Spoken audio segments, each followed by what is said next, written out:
All right, so next up on the main card, we got a nice light heavyweight bout. We got Ike Villanueva on one side and Vinicius Moreira on the other. And damn, that's a cool last name. It's a great name. Yeah, it's a great name. So, on the left side, we got Ike Villanueva here. He comes in with a 16-11 record.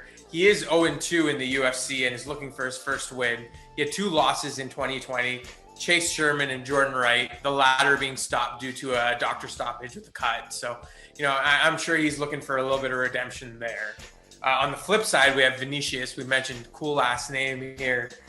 This guy comes in with a 9-4 record, but is also 0-3 in the UFC. So both these guys will be looking for their first UFC win here. He did win the Dana White Contender Series, and all of his losses came back in 2019.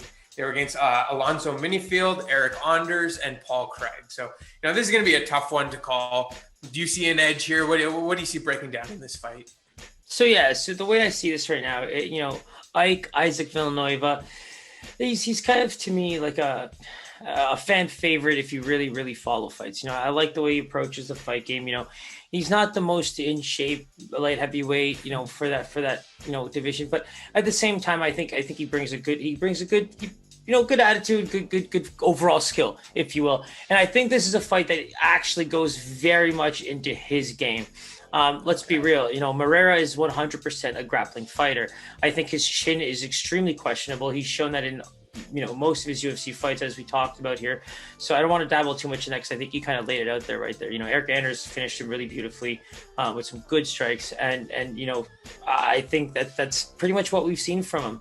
And Villanueva is a pretty good boxer, man. I think that's where you're going to see him try to keep the fight, avoid being taken down. What's funny is I wonder if he wants to throw some slow him down and stuff, but really, I would even avoid throwing any low kicks or anything like that, just to avoid maybe getting caught and getting taken down, because I really do think Villanueva has a bit of an advantage here when it comes to the striking, because we've seen, Alonzo Menifield and Eric Anders both capitalized big time off of, taking their time, pushing the pace, landing the right shots. And, this guy does tend to give you the right openings, especially as he gets his back to the fence and tries to maneuver his way out of there. I think he's the kind of guy that does have to look more for the, switching gears and moving his feet and just trying to, you got to change levels as much as you possibly can when you're that kind of a fighter. But I think when you don't have the striking game that kind of lines up with the guys you're fighting, it plays poorly into your game plan. So I still do think Villanueva, despite maybe not being an Eric Anders, if you will, I still think he has that striking advantage, in this fight. Mm-hmm.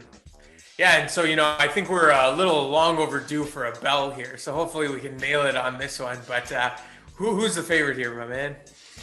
I mean, it's funny. It's like I feel like you feel worse for us than I do. I think, we did well enough on that last card that I'm just kind of enjoying, hearing some, I've never been so kind of, wow, hear these lines. These are really throwing me off a little bit, but Villanueva is definitely the favorite. At least I'm not off with favorites, even some of the close fights, That's all right. Oh, wait. Tyson Nam, my apologies. Villanueva, I'm going to go with minus 135 as the favorite here. Ooh, give me that bell, yo. That's what I was waiting for. I'm going to play it twice because I got only one. I'm going to play it twice because I got only one. Hey, man, we still got 2 fights left here, yo. I got faith, man. He's actually a minus 138 favorite, so you just nailed it within 3 basis points. I mean, when he gets it, folks. What can I say? Yeah, so minus 138 on Villanueva. The line has not moved. It's still right at minus 138 here. See an advantage either way? Yo, honestly, Pies, I can't help but really want to take that line big time. Honestly, yeah, I figured that would be the case.